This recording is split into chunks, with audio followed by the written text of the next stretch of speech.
آیا تا کله هم سوچ کړی چې غوره پراپ ټریډران څه کوي چې هغه ځای ته رسیږي چې اوس پکې دي؟ اندېښنه مه کوه، ځکه نن موږ یوازې له یو یا دوه کسانو سره نه بلکې له 5 غوره پراپ ټریډرانو سره خبرې کوو. دغه ټریډران په ګډه له پراپ شرکتونو څخه تر 4 میلیونه ډالرو زیات پیسې اخیستې دي. نو ښه پوهېږو چې د څه په اړه خبرې کوي. او نن زه هغوی ټول له ځان سره یو ځای کوم او ترې پوښتنه کوم ستاسې تر ټولو لویه مشوره څه ده چې د پراپ چلنج په بریالیتوب سره پاس کوئ، ځکه همدا د سفر لومړی ګام دی چې فونډ ترلاسه کړئ. که دا ویډیو 4,000 لایکه ترلاسه کړي نو زه به حتمي دوهمه برخه هم جوړه کړم چې پکې به له هغو ټریډرانو څخه چې له پراپ شرکتونو څخه یې تر 4 میلیونه ډالرو زیاتې پیسې ترلاسه کړي دا پوښتنه وکړم چې د پیسو ترلاسه کولو لپاره یې تر ټولو لویه مشوره څه ده. نو راځئ مستقیم موضوع ته لاړ شو او له کایل جیکب څخه پیل وکړو. هغه له پراپ شرکتونو څخه تر 1.2 میلیونه ډالرو زیات ګټه کړې ده. هغه اوس بیرته خپل یوټیوب چینل پیلوي، نو حتما سبسکرایب کړئ، لینک به په ډسکرپشن کې وي. هغه پر ټویټر هم مفصل ټویټونه لري چې پکې تشریح کړي څنګه یې له دمخه دومره زیاته ګټه ترلاسه کړې. هغه له پراپ شرکتونو څخه تر 1 میلیون ډالرو زیات عاید ترلاسه کړی دی. نو کایل له مخکښو ټریډرانو څخه دی او هغه څوک چې تر ټولو زیات پې آوټ لري هم په همدې ویډیو کې شته دی. سمه ده، موږ اوس له کایل سره یو او زه مستقیم ترې پوښتنه کوم ستاسې تر ټولو لویه مشوره څه ده د پراپ شرکتونو د چلنج پاس کولو لپاره؟ هو زما په نظر کله چې ته وغواړې یو پراپ شرکت چلنج پرته له ناکامۍ پاس کړې نو ډیره مهمه ده چې ته خپل ابتدایي پلاس ته پام وکړې. که ته په لومړي ټریډ کې ګټه وکړې یا تاوان نو راتلونکي ټریډ به دا وټاکي چې ستا راتلونکی ریسک په څومره وي. هر څومره چې ته تاواني حالات کې ژور لاړ شې هغومره اسانه کیږي چې د خپل اکویټي کرو یعنې د حساب د ودې کرښه بڼه نرمه او متوازنه وساتي او دا د ریسک په کمولو سره ترسره کیږي. زه به یو مثال درکړم. فرض کړه په لومړي پړاو یعنې پاس 1 کې غواړې له 1% یا 2% ریسک څخه پیل وکړي. که تاوان وکړې ریسک نیمایي ته راکم کړه، که ګټه وکړې کولی شي هماغه ریسک وساتې یا حتی 2 برابره یې کړې. نو چلنج ته داسې وګوره، زه اوس د خپل شروع بلاس په پرتله په کوم ځای کې یم او بیا د راتلونکو ټریډرونو یا هم بل ټریډ پر اساس خپل ریسک تنظیم کړه او دا به در سره مرسته وکړي چې په چلنج کې دومره وخت ژوندی پاتې شي تر څو هغه A+ سیټاپونه پیدا کړي او بالاخره چلنج پاس کړي. ښه، ډیره مننه. یوازې د خلکو د معلوماتو لپاره ستاسې پې آوټ ټول مقدار څومره و؟ هو کله چې ما له SFT څخه هم پیسې ترلاسه کړې نو ټول مقدار به لږ تر لږه 1.2 میلیونه ډالرو څخه زیات و. راتلونکی کس پالادین دی چې د SFT یعنې سکلډ فونډډ ټریډرز له بنسټګرو څخه یو دی. خو د دې نه مخکې چې SFT جوړ کړي هغه له پراپ شرکتونو څخه تر 400,000 ډالرو زیات پې آوټونه کړي ترلاسه کړي دي. راځئ چې له پالادین سره په ویډیو کال کې شامل شو او مستقیم ترې وپوښتو. پالادین د هغو ټریډرانو لپاره چې غواړي د پراپ شرکت چلنج پاس کړي ستاسې لومړی او مهمه مشوره څه ده؟ زما لومړنۍ مشوره دا د هغه خلک چې ته په دې صنعت کې ورته ګورې او الهام ترې اخلې د هغوی طریقه مه نقلوه چې هغوی چلنج څنګه پر مخ وړي.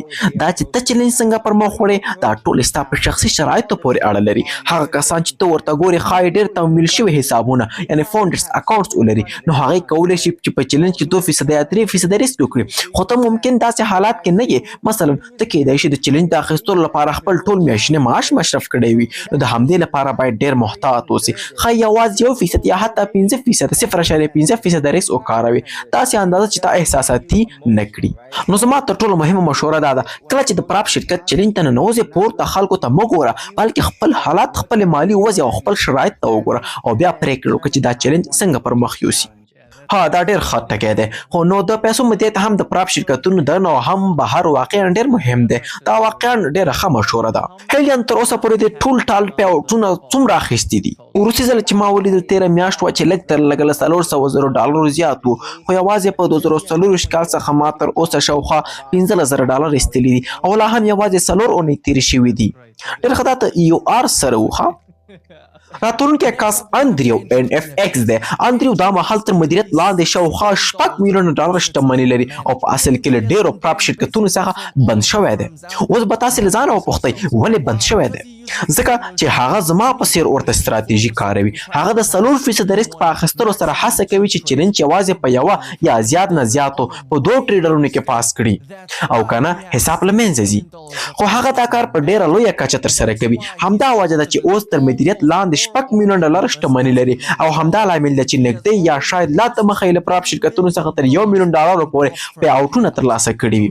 راځئ چې ورسره په ویډیو کال کې خبرې وکړو او تر یو پوښتو اندریو ستاسو تر ټولو مهمه زده کړه څه ده د هغو کسانو لپاره چې غواړي چیلنج پاس کړي؟ هغه څه چې ما سره مرسته وکړي تر څو د 6 میلیون ډالر تمویل شوی ټریډر شم دا و چې یوازې د چیلنجونو په برخه کې ډېر تهاجمي اوسه. زه پوهېږم چې ډېر خلک د دې ته قمار وایي خو که دا کار باید په هوښیارۍ سره ترسره شي. مثلا که تا سره $10 وي د حساب د اخیستلو لپاره ډېری خلک یوازې یو چیلنج اخلي او بیا یې له لاسه ورکوي. یو پر ځای یې 4 حسابونه واخله او د قوي احتمال لرونکي سیټ اپ یعنی های پروبابیلیټي سیټ اپ پر مهال د ورځني ډرا ډاون تر حد پورې ریسک واخله. یعنی بې له فکره قمار مه کوه بلکې یوازې په خپل A+ سیټ اپ کې 4% ریسک واخله. که ستا عادي ریسک ریوارډ نسبت 1:2 وي نو که دا ټریډ بریالی شي چیلنج به پاس کړي او بیا به یوازې یو بلې بریا ته اړتیا ولري او په دوهم پړاو کې په اسټو کې کولی شي ریسک راکم کړي. عموما ما په لومړي پړاو کې شاوخوا 4.5% ریسک کاروه او په دوهم پړاو کې مې د 2% یا 2.5% ته راکموه یوازې د دې لپاره چې ماته زیات ټریډونه راکړي. همدا لامل دی چې زه وتوانېدم تر 6 میلیونه ډالرو پورې فونډینګ ته ورسېږم. دا هم ځکه چې زما د بریا کچه وین ریټ ډېر لوړ دی او ما یوازې په یو حساب بسنه ونه کړه بلکې پر 100 حسابونو مې کار وکړ. سمه ده دا منطقي ده. آیا تر اوسه د پراپ شرکتونو څخه 1 میلیون ډالر پی اوټونه ترلاسه کړي؟ تر اوسه نه خو ژر به ټول حساب کتاب وکړم او په دې اړه به یو پوسټ هم جوړ کړم. زما په ان زه ډېر نږدې یم ښایي ډېر ژر یې پوره کړم. یقینا په راتلونکي څو میاشتو کې دې هدف ته ورسېږم. راتلونکی کس ډان جونګ دی. هغه نه یوازې زما یو ښه استاد دی بلکې نږدې ملګری مې هم دی. دا سړی واقعا عجیبه دی. تل په ټویټر کې داسې پوسټونه کوي لکه $10,000 ګټه په یوه ورځ کې بیا $15,000 تاوان. زه ورته وایم وروره ته دومره زیات سیټ اپونه له کومه کوې؟ هغه یوازې په یو میاشت کې $1 میلیون څخه زیاته ګټه ترلاسه کړې او په دوامداره توګه له پراپ شرکتونو څخه پی اوټونه هم اخلي. تاسې کولی شئ دا هر څه د هغه په یوټیوب چینل یا ټویټر کې وګورئ چې دواړو لینکونه به په ډسکرپشن کې موجود وي. موږ اوس له ډن سره په ویډیو کال کې او مستقیم له هغه پوښتنه کوو. ډن د هغو کسانو لپاره چې غواړي د پراپ شرکتونو چیلنج پاس کړي ستاسو تر ټولو مهمه مشوره څه ده؟ لومړی سیټ اپ 2 برخې لري. پروف اف کنسپټ استراتیژي ثبوت بلې د کانفیډنس باوري احساس. پروف اف کنسپټ یعنی دا پوهه چې ستا استراتیژي ستا ګټه او برتري واقعا کار کوي دا خورا مهمه ده. ته نشي کولی خپل حساب پرته له دې ثبوت څخه ټریډ کړې. دا ثبوت د بک ټیسټینګ یا سمپل ټیسټینګ له لارې ترسره کیږي. دویمه برخه یې د کانفیډنس یا باوري احساس ده. په دې کې شامل دي چې ته خپل نفسیات وپېژنې خپل ځان وپېژنې او پوه شې چې ټولې چارې به په وخت سره پر ځای کیږي. که ته دا نه لرې نو هر څه چې وکړې هغه به کار ونه کړي ځکه که ستا ستراتیژي بریالی نه وي ته ښایي یوازې د بخت په مرسته بریالی شي خو دا اوږدمهاله نشي کیدی. په ټریډینګ کې ټولو بدو حالاتو څخه یو هم دا دی چې تا د بخت په مرسته د یو کار نه کیدونکي ستراتیژۍ له لارې بریا تجربه کړې وي یعنی یوازې د خوشبختي په اساس یو څو ګټور ټریډونه کړي وي. تاسو ممکن یو څو بریالي پی اوټونه ترلاسه کړئ او فکر وکړئ چې ستراتیژي کار کوي خو بیا په راتلونکو 5 کلونو کې هماغه کار ترسره کوئ او هیڅ پایله نه ترلاسه کوئ ځکه چې واقعا د پروف اف کانسپټ نه لري. ځکه نو د پروف اف کانسپټ لرل خورا مهم دي. دا وخت په اوږدو کې ثابته شوې لاره ده. دوهم ټکی کانفیډنس یا باوري احساس ده. کانفیډنس یعنی دا پوهه غیر متزلزل یعنی ثابت ذهنیت لرل چې هغه کار چې ما ترسره کړی د پروف اف کانسپټ په شمول واقعا کار کوي او زه باید په همدې لار ولاړ پاتې شم. دا ساده ده. هر څوک چې دا ویډیو ګوري باید پوه شي چې هر څوک چې لږ وخت لري ټریډینګ کوي د لاسه ورکولو سلسله لوزینګ سټریک تجربه کړې وي. اوس وګوره کله چې په دې سلسله کې وي ستا د کانفیډنس یا باوري احساس باندې څه کیږي. کله چې په ډرا ډاون کې وي ستا کانفیډنس هم کمیږي. خو اصلي پوښتنه دا ده ولې ستا باور کمیږي؟ یوازې ځکه چې حساب منفي بیلانس ښایي یا ځکه چې یو ټریډ تاوان وکړي. خو آیا دا نه باید د پروسې برخه وي؟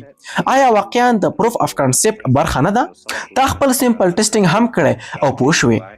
زه کولی شم د 6 یا 8 ټریډونو په موده کې هم تاوان وکړم خو زه یوازې اړتیا لرم چې ریسک ژر راکم کړم. کله چې 4 یا زیات تاوانونه وکړم نو که 4 تاوانونه ومومئ پوهېږم چې کله دې مودې ته ورسېږم زه به ډاینامیک ریسک وکاروم یعنی ریسک له میز څخه راکم کړم او لږ کړم.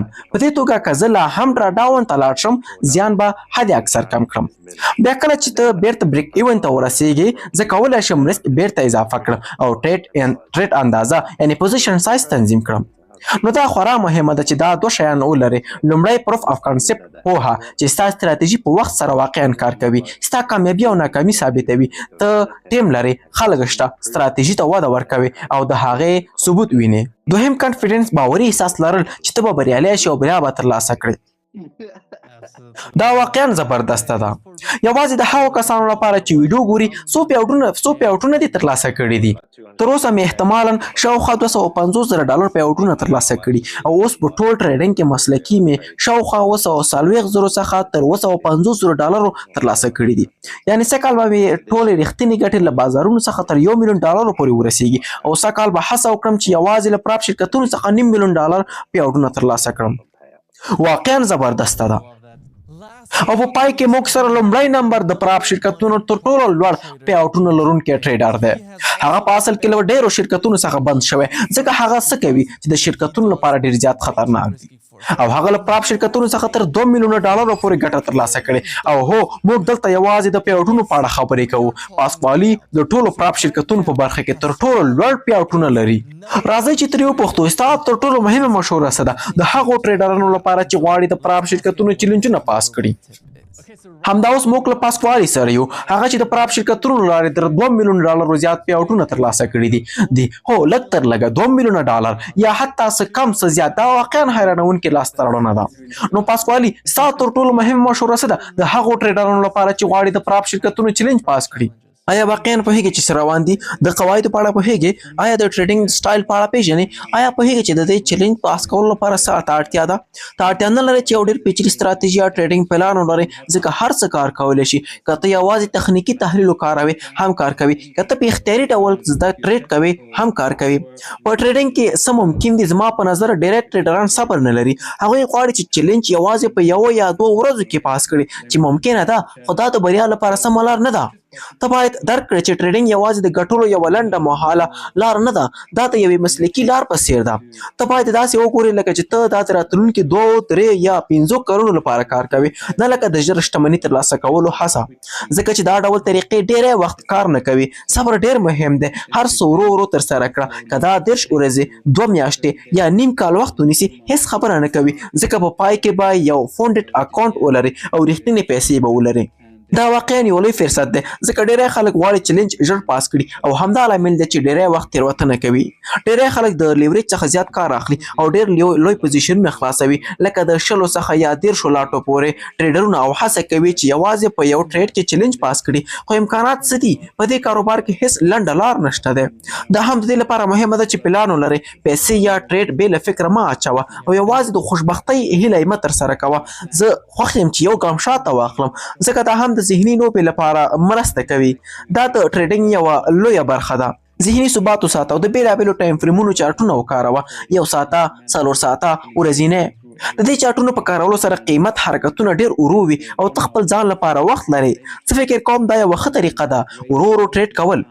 وروستی ټکی مې دا دی ډیسپلین د هر چا لپاره تر ټولو مهمه وړتیا ده ځکه ته نشي کولی د تمه یا ویرې په کنټرول کې پاتې نشي. دا کار نه کوي. دا همغه عامه تېروتنه ده چې 99% ټریډران یې کوي. ته باید په فشار کې آرامه پاتې شي. که د ډراډاون یعنې تاوان سره مخ یې یا د ګټې په حال کې هو دا ستا تر ټولو مهمه وړتیا ده. کله چې ته د $1,000,000 حساب چلوې، کله چې حساب 1 یا 2 میلیونه ډالرو ته ورسیږي نو هیڅ احساس مه کوه، نه د روانې ګټې په اړه نه د روان ډراډاون په اړه ځکه دا بیا هم د کانفیډنس یا باوري پورې اړه لري چې ډېر مهم دی.